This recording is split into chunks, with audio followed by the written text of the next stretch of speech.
Hello and welcome to Unabridged, the weekly podcast where teachers take on books. This is Sarah. Join us for bookish episodes and a monthly book club pick.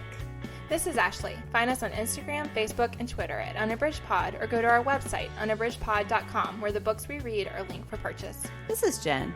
Check out our Teachers Pay Teachers store, our Patreon page, and our newsletter. Please rate, review, and subscribe on Apple Podcasts to support us. You want opinions about books? We've got them. Hey everyone, and welcome to Unabridged. This is the latest book that you could not stop reading. Before we get started, I want to remind you that if you'd like to help the podcast, you can rate, review, and subscribe on Apple Podcasts. That helps us a lot. It helps promote our podcast in the feed and help other listeners to find our work. So we would really appreciate that. Reviews are great. And if you write a review, we would be happy to share that here on the podcast. All right. Well, we are going to get started with our bookish check-in. Ashley, what are you reading? So I just started this one. This is Peter Heller's The River, and I have wanted to read this since it came out, and it's just been patiently waiting on my Kindle for quite a while, but I absolutely love Peter Heller. Jen actually introduced me to him early on in our friendship, and I read The Dog Stars of his and absolutely loved it. I think that he is such an impactful writer, and he also has traces of his writing that echo books that I loved for a long time ago. Like Cormac McCarthy is someone I really love, and I think a lot about Cormac McCarthy's work when I'm reading Peter Heller, even though they're quite different. And so I absolutely love Dog Stars, and then read The Painter of his as well. And I think that with both of those, part of what I enjoy is the sparseness of the language and the situations. He's so good at setting up the place and the sense of place, and also putting people in complicated situations where they have to make really hard choices. And I think in both of those books, you find yourself really rooting for these people who are doing things that objectively, are bad, quote unquote, bad things to do. And I think that's what I love, is just seeing that exploration of the shades of gray and the way that we can do the right thing, even if it seems like it's the wrong thing, or vice versa. There's a lot of that. So I've been wanting to get this one for a long time, and I've only read a little bit so far, but this is the story of Jack and Wynn, and they are in a canoe out on a river, and they are going on what they planned to be just a really relaxing vacation, but they're totally off grid. So they don't have a satellite phone. They don't have anything with them. So in the beginning, another thing with Heller's books, I realized I was insecure about talking about it because it takes a while to get yourself in what's happening. And that's true in his other two that I read as well. And so I'm early on, so I feel like I'm not positive what's happening yet, but there is a fire far away that they can see, and it is very far away, which is, for me, being an outdoor person, that is terrifying. So like the fact that they can see it and it's so far away still suggests it is very large. And of course, fires move very fast. So they know that there's this forest fire. They are off grid. And then they encounter just a couple of other people, and they regret that they didn't warn them. But then when they go back to look for the people who had been fighting when they passed them, they can't find them. And so there's a sense of, there's kind of an ominous undertone of what's happening. And even though they're both pretty laid back and they're still feeling like they can continue on the river and they can keep going on their journey, there's also this sense that things are happening that they're not quite sure about, and that could negatively impact them. And so it's that balance of, you have that like warning bell in your head, there's that happening, and both of them are trying to kind of push that down so that they can just carry on. And so I'm really intrigued so far. I absolutely love his work, and I've been wanting to get to this one. So I don't have a lot to report yet, but I am interested in the characters, and I always love his settings and the connection between nature and people. I think all that's really interesting. So again, that's Peter Heller's The River. I'm so excited that you're reading that. I love that book so much. Oh my goodness. I still have that on my TBR. I really want to read it. I just haven't gotten to it yet. It's excellent. And he actually is publishing a sequel to that this fall. Oh. I can't remember what it's called, but I heard about it on What Should I Read Next? And so I immediately pre-ordered it because he's beyond auto read. He is definitely auto buy. I love to just have all of his books. I think he's excellent. Yeah, I was glad I started it kind of not exactly accidentally, but it was one of those times where you're flipping through and I have wanted to read it forever. It wasn't on my TBR for this month. And then I just thought, I just want to start this. I wanted to start it. And so I'm glad to go ahead and take the plunge. And it was a good reminder too, that sometimes it's nice to get away from your planned reading and just read something you've wanted to read. So definitely. Sarah, what are you reading? Our book club pick for last June was Laura Taylor Namie's A Cuban Girl's Guide to Tea and Tomorrow. So I love this book so much and thought it was a great YA book. And so I wanted to read more of Namie's work. So I picked up her first book, The Library of Lost Things. And while I didn't love it as much as A Cuban Girl's Guide, I did really enjoy it, and I thought it was a great YA read, and I think that the audience will love it. And so I'm giving myself away a little bit. I did just finish it, but I did want to talk about it since we read A Cuban Girl's Guide. I wanted to talk about it on the podcast. And this is a book about Darcy. She lives with her mom in an apartment, and she never has friends over to her house, and she really has to kind of parent her mom. Her mom had a traumatic life event, and she was kind of pitched from being a collector into a hoarder. So her apartment is filled with things. And so it starts off, and you know this pretty much from the beginning. And the book is just about Darcy navigating this really complicated relationship with her mom, who she loves, but she has almost become the parent in the relationship. And Darcy is this collector of books and of words. She knows so many things about a wide range of literature. And she also just loves words and their meanings.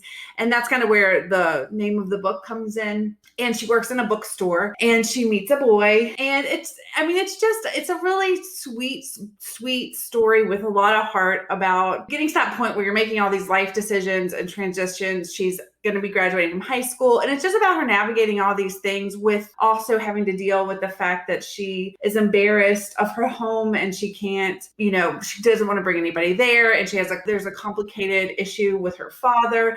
It's just about navigating life as a teenager when you have a lot of really difficult circumstances that are out of your control. And so I thought it was really good. The love story was really sweet. And I really enjoyed it. So if you are looking, and it's a quick read. So if you're looking for a quick YA romance with extra, which I feel like also describes The Cuban Girl's Guide, there's just more to the story than the romance, but it's just really sweet. So that is The Library of Lost Things by Laura Taylor Namie. That sounds so good, Sarah. I loved A Cuban Girl's Guide to Tea and Tomorrow as well. And so I would love to read more by Laura Taylor Namie. So I'm definitely going to add this to my list. Well, I really think too, if you're a book lover, all the allusions to different books and the way that Darcy loves books, it's just book lover to book lover type of experience when you're reading it. So I think that also adds, because I love books about books. So I really wanted to read it, and I was not disappointed. That sounds great. I want to read her work as well. I want to read that one. I just loved A Cuban Girl's Guide so much. Yes. Jen, what are you reading? So thanks to Libro FM, I am listening to Tahira Mafi's An Emotion of Great Delight. I love Mafi's work. So she wrote the Shatter Me series, which is a dystopian series. She wrote A Very Large Expanse of Sea, which is historical YA. It takes place right after 9/11 and focuses on a Muslim girl. And this one is also historical YA. So this one takes place in 2003, right after the U.S. has declared war on Iraq. And it focuses on a character named Shadi, whose life, she is going through a lot. So in addition to facing racism at her school and prejudice at her school, her older brother, recently died, and in the aftermath, her family is falling apart. Shadi and her sister have never been close, but this has created even more of a wedge between them. Her father had a heart attack and has been in the hospital for months, and her mother is deeply depressed and refuses to seek help. And Shadi's one anchor was her best friend, and she was also really close with her family, including her brother Ali. And there was some sense that there was attraction there, but her best friend basically ended their friendship. And so the one anchor that she had in all of this turmoil is now no longer there for her. And so I will say the beginning of this book is difficult because Shadi's life is very difficult. And Mafi makes us feel every moment of that. The narration is amazing. It's a great audiobook. And I just feel every moment of her pain. She's so desperate to do the right thing and to try to help her family and to try to hold it together and not to bother anyone.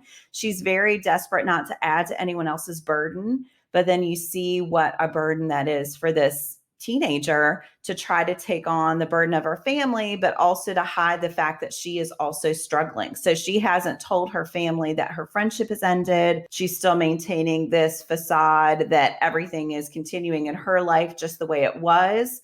But that then is deepening the wedge with her sister, who feels as if she's the only one who is suffering because Shadi is so desperate to make it seem like everything is normal. I would say it's a character study, but it is a really compelling character study. I have not wanted to hit pause. I just want to keep listening, which, in life is not always possible, but I have just not wanted to stop. And I just think Mafi, if you have not tried her work, I think she is an exceptional writer. And she's one of those people, it's really interesting. She would be great for the Unabridged reading challenge, because she's one of those people who is navigating different genres. She also has some books for middle grade readers that I have not read, but they are definitely on my list. I know she writes fantasy, and I think she does all of this with just brilliant writing at the center of her world building and her storytelling and her character development. So that is Tahira Mafi's An Emotion of Great Delight, which I would absolutely recommend thus far.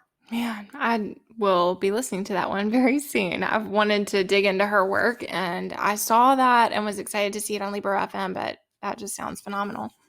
Yeah, I think you both would really, really love her books. And I think this would be a great entrance point. I think any of them are going to be compelling, but this, I think, would be a great place to start with her. So, all right, well, we are going to transition now to our main segment, the latest book that you could not stop reading. And Sarah, I'm going to let you start. What's a book that you could not stop reading? I was trying to think. This was actually more difficult than I thought it was going to be, because while I have read a lot of great books in the last year or 2 years, I was trying to think of a book that was, I think, like for the podcast, we read a lot of really deep books, but that sometimes aren't necessarily plot driven. And for me, a book that is something that I can't put down is something that is super plot driven. It might not be a character study. It might not even be the best book I ever read, but it's something that I just have to know and just want to stick with. So that's why I think I had a little bit of trouble figuring out one, but I did have a list, but these are ones that I read a little bit over a while ago. And so please bear with me if my memory is a bit fuzzy. The one that I want to talk about is Laura Hankin's Happy and You Know It. The reason I chose this one is I just randomly chose to pick up this book. I didn't know anything about it. I just thought the cover was interesting. And I was like, I just want to read a few pages. And oh my goodness, it grabbed me from the beginning. It's a book set in New York, in the city, about these women who are very privileged and have a mommy play group that they get together and have their kids come together and play. But it's all very carefully curated, and one of the mothers is an Instagram influencer. And so while the kids are playing, it is definitely not what happens when my kids play. It's very curated. There are photo opportunities. There's a lot of let's not get dirty, that type of thing. So they're looking for entertainment for this play group. And Claire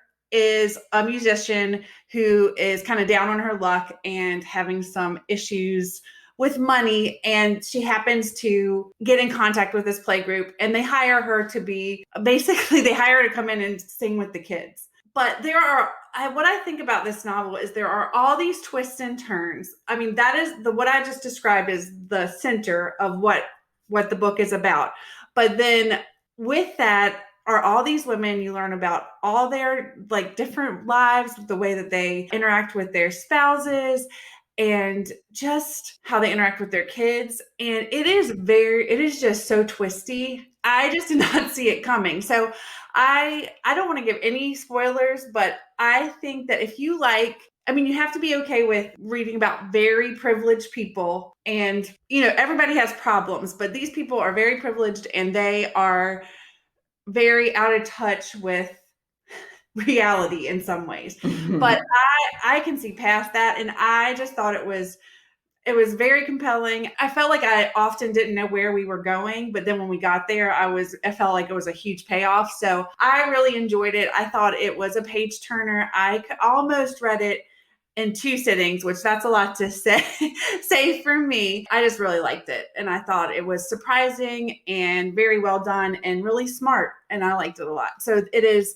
Laura Hankin's Happy and You Know It. Yeah, I read that one too. I really loved it. I still haven't read it. That one, I've been kind of out on thrillers lately. I will say, as always, I think they work better on audio. So I don't know the last time I picked up a print thriller. And I wouldn't call this one a thriller. That's what I was going to ask. It's more like it's suspenseful in a way, but it's also I don't really know how to classify it. I mean, there's a mystery, there is something, but I think that as you read it, you don't really know what you're working toward. And it's just, I don't really know how to classify it. Yeah. That's interesting. Yeah. Well, I will have to try to pick that up soon. Do you think it would be good on audio?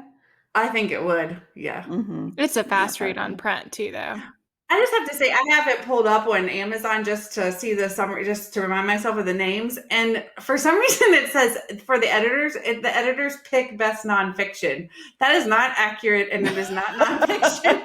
So just if you look it up, the audiobook, it is not nonfiction. Ashley, what is a book that you could not stop reading? So, like Sarah, I found that there aren't a whole lot of books that I feel like I could not stop reading, just because, as listeners know, we've had a lot happening in my family's life right now, and that has preoccupied a lot of my thought. And so it's been hard to really, even when I'm really enjoying a book, it's been hard to really dig in. But there were several that came to mind that I just really wanted to know what was going to happen. And one that I wanted to share is Alyssa Cole's When No One Is Watching. This was my first book by Cole. I had been really wanting to read her work. I admire her because I think it's so cool that she writes in so many different genres. And I knew a lot about her as an author, but was eager to read something by her. And this one is classified as a thriller, but it still has components that I believe are true in a lot of her books of good relationships. There's a romance component. Those things are happening, as well as there being kind of this thriller component to this one. So I listened to this on audio thanks to Libro FM. And I think what is fascinating about this story is that you can tell that there is something going on in the Brooklyn neighborhood where Sydney, the main character, and later Theo, who we come to know, he's the other main character, there's something going on where they live, and yet it's unclear what that is. And the signs of it are that people who seem like they're going to be there forever are suddenly selling their homes. People are disappearing at night. So there was an elderly man who they saw, it seemed like he was getting taken away during the night. And so there's all these unsettling things happening, and each thing that happens in isolation doesn't seem like a lot.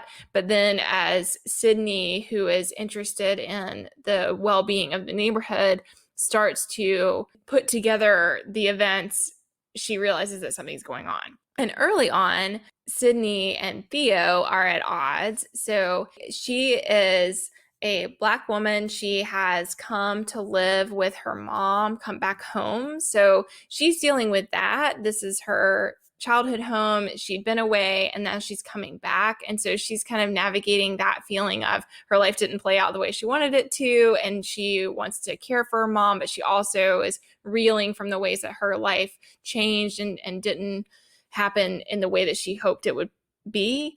And so she's working on that. And then early on, she has this impression that Theo is amid the newly arrived white neighbors who are thoughtless and inconsiderate of the community and the culture. And she sees him as being part of that early on. And it makes a lot of assumptions about him. And he has a lot of assumptions about her. And so part of the unraveling of the story is them learning more things about each other and that things are not always as they seem. And so I loved that. Like, I loved the way that Cole explores what we assume we know about other people and the ways that that is not always the reality. That was really fascinating. But as they get to working together, so they wind up in a situation where they're working together on some things related to the neighborhood. And as that happens, and he's helping her put together some historical information for the neighborhood, they start to see this really sinister map of dots coming together that suggests that there's more than just people choosing to move out of the neighborhood happening. And the more that that happens, the more you get into the thriller realm. And so I loved all of that. I saw different reviews of this particular work because I think some people went in thinking it was going to be a super plot driven thriller, and it's not that. I mean, which for me is great. People who listen often know that I'm not a big plot thriller person, but a lot of it is building up relationships and characters. But then there is, as the story progresses, this component of wanting to figure out what is happening and worrying for their well-being and, rooting for them as they try to unpack what's going on. And I thought all of it was fantastic. I loved the way that things evolved between Sydney and Theo. I thought all of that was really interesting and worked really well. And then I also really loved what Cole shows about gentrification and the way that that can hit communities and the underbelly of who has power and how that power can be abused. And so I thought all of that was just really richly done. And it was definitely a book that I could not stop reading, and also one that I think had a really powerful message aside from being a really great thriller. So again, that's Alyssa Cole's When No One Is Watching, and I loved it. I think it's a great one for this category. I want to read that one so bad. I have that one on my Libro FM account just sitting there. I really, really want to read that. It sounds so good. Cole is great. I don't think I've read one of her books that I didn't love. And I think most of them are romance and then romance in different genres. But I think they always have that propulsive quality that just, makes you not want to stop reading at all. So Jen, what about you? What's your recommendation for a book that you could not stop reading? So I often have this problem, I guess, that I don't want to stop reading books, but I wanted to highlight. So I love fantasy and I love series books. And right at the beginning of summer, I dove into a really long fantasy book that's part of a series. It's Sarah J. Maas's A Court of Silver Flames. I'm going to tread carefully here because, as always, books and series, it's difficult to talk about them because spoilers abound. The reason I feel like I can talk about this one at all is because the previous books in this series focus on Feyre, and this one focuses on Feyre's sister Nesta. And so I can't really talk about the fantasy part of it too much because that is definitely going to be a spoiler. But basically, Nesta is, I think I have problems with this term, but I'm going to use it because I think most people understand what it means. I would say Nesta is an unlikable character. She is really tough. She is really strong. She has been through a lot of things, and she has come out very prickly and very unwilling to smooth over relationships with people. She wants to be who she is, and she has made some decisions that have made the people who love her really worry about her, and she just does not care at all. She is not willing to give in to what they think is best for her at all. And eventually her sister sort of puts her foot down and says, you need to start taking care of yourself and you need to start accepting help from people. And I'm trying to think about how to say this without a spoiler, but I'll just say, so Nesta is sort of forced into accepting help. She is very grumpy about having to accept the help. One of the things that Feyre sets up for her is that she is going to train to learn how to fight. And so the book has these fantastic like training montages. I could totally hear like the Rocky soundtrack in the background. It would be great on film. And there's also a romance with Cassian, who also appears in the earlier books. So this one has fantasy, it has action, it has romance. You get these characters who you have learned as sort of secondary characters in the earlier books. Now we're shifting a focus to them, but you still have that sense of familiarity. Feyre and some of the other characters who have been the protagonists in earlier books appear in this one. And I think that works for me no matter the genre. I love that sense of stepping into a world that seems familiar with people who I have come to know and love or not love, but I have a relationship with them. And so that's something for me that always means I can't stop reading because I want to continue to see their stories develop. This is a long book, and I will say it had been a long time since I had read book 3. This is book 4 in the series. And so I was dipping into book series recaps because that's the one negative about a series is if it's a long time between books being released, I'll forget plot points and things like that. But once I got those, what happened at the end of the last book under my belt, I just dove in and it was as if it hadn't been any time at all since the previous books in the series. I just love it. So that is Sarah J. Maas's A Court of Silver Flames, but also series in general. I know a lot of people prefer standalones, and I totally get that. But I also think if you want to have that sort of propulsive quality, a series is a great way to get that. It's so funny because I hear so many people talking about Sarah J. Maas, and I have never read any of her books. Sarah, I think you would really like her. I think you like all the elements, all the different genres that she brings into her books. I think you would totally love. Well, and I like what you were talking about, staying in the same world, but getting to know about other characters. And I think that I would love that. It's just her backlist is daunting. So I think it's that when I look at her work, I just feel like I can't start it because I don't know if I can get through it. But I definitely need to try one because I've heard from countless people that it would be a series. Her books would be books that I would really enjoy. Yeah. And she does not write short books. And I will say in her other series, Throne of Glass, I thought it was going to be a trilogy, as many YA fantasy books are. And I was nearing the end of book 3 and suddenly realized that she was not wrapping things up. And I remember just thinking, and I think there are 7 books in that series. So yeah, I can totally see why they're daunting. I will also say, I think Throne of Glass is YA. I think it's mature YA. I do not think A Court of Thorns and Roses is YA, even though it's classified that way. So just be aware that they are super, super steamy. But yeah, I really love them. So I think maybe that's why I haven't started another YA fantasy series like that, like by authors that have this prolific work, because I remember I read Cassandra Clare's The Immortal Instruments. I started the series and I was like, it's going to be a trilogy and I'm in it for the trilogy. And then they became so popular. The first 3 books, it could have ended there, but then it went on to but I think they were up to book 7. And I was waiting for books to come out. And then I just kind of fall out of it because I can't keep the world in my head long enough. So I think I've just been leery to start new fantasy series like that.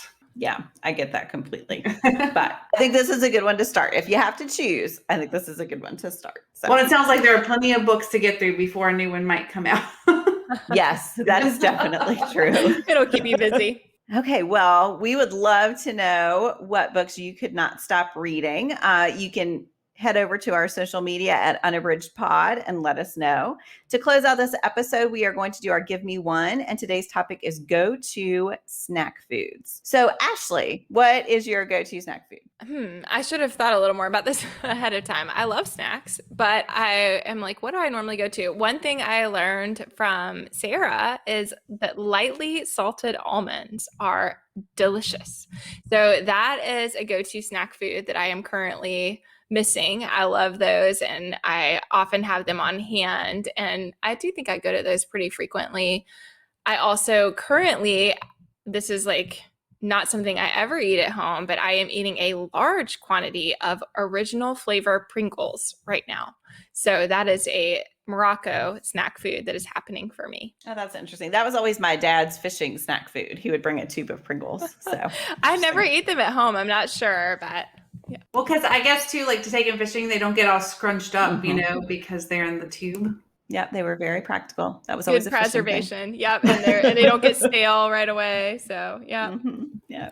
Sarah, how about you? What's a go-to snack food? I like almonds. That's my healthy snack choice. But if I could choose anything, it would be chips and guacamole. I love guacamole so much. I can eat it on vegetables. I can eat it on a burger. I can eat it on a lot of stuff. But my favorite is on a tortilla chip. So good. What about you, Jen? Yeah, I will say that's probably my favorite. The one, so most often, pretty much every day, I have an apple, and I like pretzel chips a lot. Pretzel chips are good. They're relatively filling, but I know that's not exciting, but I eat a lot of pretzel chips. Yeah, that's what I was, when I saw the descriptor, it's like, well, my go-to is maybe not my most favorite, but it's the one that I reach for often. Yeah. And with the almonds, I don't know if you find this to be true, Sarah, but I started buying the lightly salted ones, and I have inadvertently bought the ones that are the regular that aren't labeled, and they're not as salty. I know, that is what I have noticed too, and then I get angry because I should have just gotten the lightly salted. I don't understand that. I do not understand, but I have learned that it's definitely like the salted part that I want. So I mean, here I can get plain almonds, and like, I mean, I will eat them, and I eat them and stuff, but I don't crave them. But I like those lightly salted ones, but I have accidentally bought the regular salted ones before, and they're not as salty. So that probably means there's some processing happening that I don't want to know about that makes the lightly salted one taste better, but they are my preference for sure. Oh, that's funny. Well, you can let us know about your go-to snack foods on Monday. We will have a post at Unabridged Pod, and you can share your go-to snack food, and we'll let you say either your favorite or just the one that you most often eat. So I also want to remind you from the beginning of the episode, if you would rate, review, and subscribe on Apple Podcasts, we would so appreciate it. That would help us a lot. Thanks so much for listening. Do you have comments or opinions about what you heard today? We'd love to hear them. You can find us on Instagram, Facebook, and Twitter at Unabridged Pod, or on the web at unabridgedpod.com for a list of ways to support us. We'd like to thank Jared Featherstone, who composed our theme music, Strings of Light, and Katie Amy of Amy Photography, our podcast photographer. Thanks for listening to Unabridged.